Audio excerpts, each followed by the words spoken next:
Just wanted to talk, provide a little more information on the officer-involved shooting that happened Saturday night on the 18th.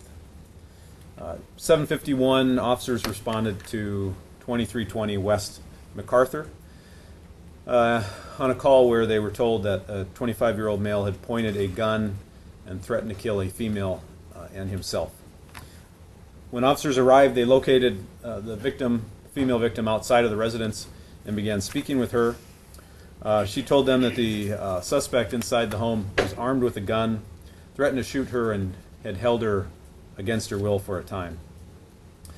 As the officers were taking her statement, they began formulating a plan on how to get the subject out of the house peacefully when he exited the home. The suspect initially walked towards officers with his hands up, and then shortly after put his hands down, turned around, and began walking back toward the house. K-9 Rooster was deployed to keep him from going back into the house, as he had committed a violent felony, and we don't like subjects to go back into the house. Officers were unsure if there was other people in the home and potentially have access to weapons. As he turned around and headed back to his home, one officer saw that he had a handgun in his waistband and notified the other officers by shouting it out. The K-9 at that point had reached the subject and grabbed a hold of his leg and was holding him before he got into the home. That was the plan of deploying the K-9, to keep the subject from going back into the home. As about that time, the subject turned back around toward the officers and began reaching for his gun. The officer who had seen the gun in the waistband noticed that he was reaching for it and was grabbing for it, and again shouted to the other officers.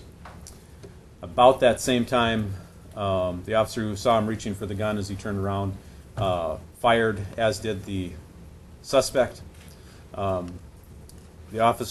officer who saw him going for the gun first fired 4 times at the suspect.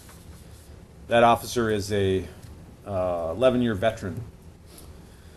A second officer sees the muzzle flash coming from the suspect's handgun, believes he's being fired upon, and shoots 3 times. That officer is a 2-year veteran of the department. Both of these officers are currently on administrative leave, which is standard protocol. The suspect was transported to an area hospital where he died a short time later, and he has been identified as Kevin C. Perry, P-E-R-R-Y, 315 of 92. There are multiple videos of the incident, which I have watched them and have a pretty good understanding of what occurred.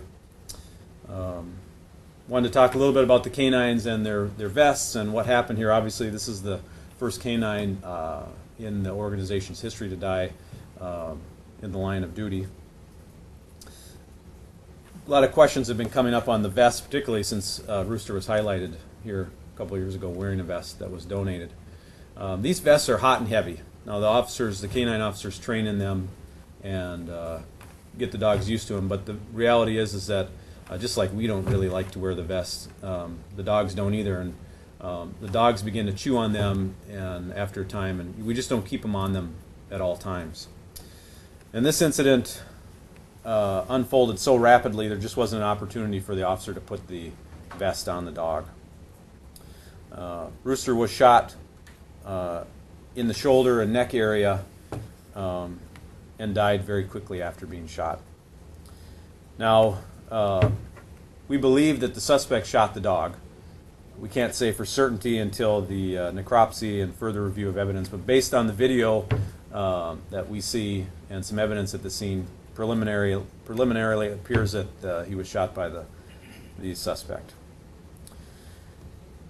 Currently, investigators from Wichita PD, the KBI, and Sedgwick County District Attorney's Officer are actively investigating this case. It is unfortunate for everybody involved, the suspect's family and loved ones and friends, as well as the officers that were involved with this, and especially the handler of Rooster. So that's a little synopsis. That's about what I can give you at this time. We're trying to get some stills for you of the incident, and we're having printer problems, but we hope to get those here for you shortly. Can you talk about why Kevin Perry was holding this woman hostage and threatening her with a gun?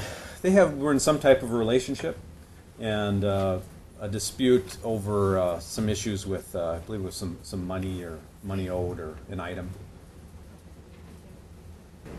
We'll be able to get any video of that incident? We're going to give stills at this point while we're investigating it. Hey, Chief. So the body vests are kept in the car. Correct. And then when it's deemed necessary, they put onto the K-9. Yes. And then the K-9 does his job. Correct. Is there any indication from where Rooster was shot that this vest would protect? It's difficult to say based on what we saw at the scene. It may have, it may not have.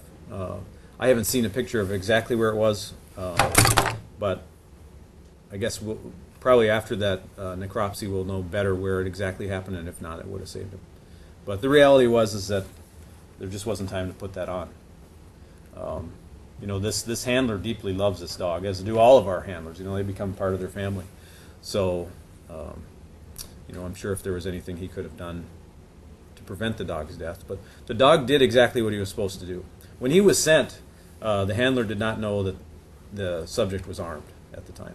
Is that protocol? So if the suspect does have a gun, do you still send the dog? Generally, they do not. Yeah.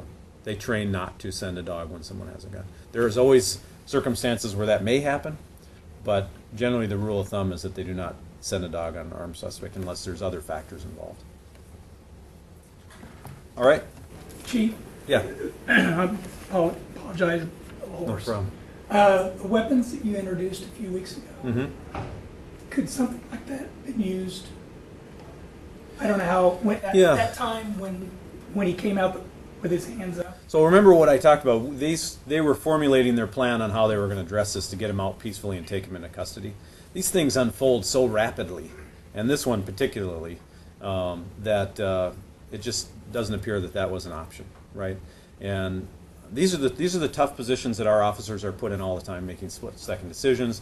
And because of the how quickly this unfolded, you know, the dog didn't have a vest on, and they weren't able to fully formulate the plan that they would have liked. We didn't determine the outcome. The suspect determined the outcome in this case.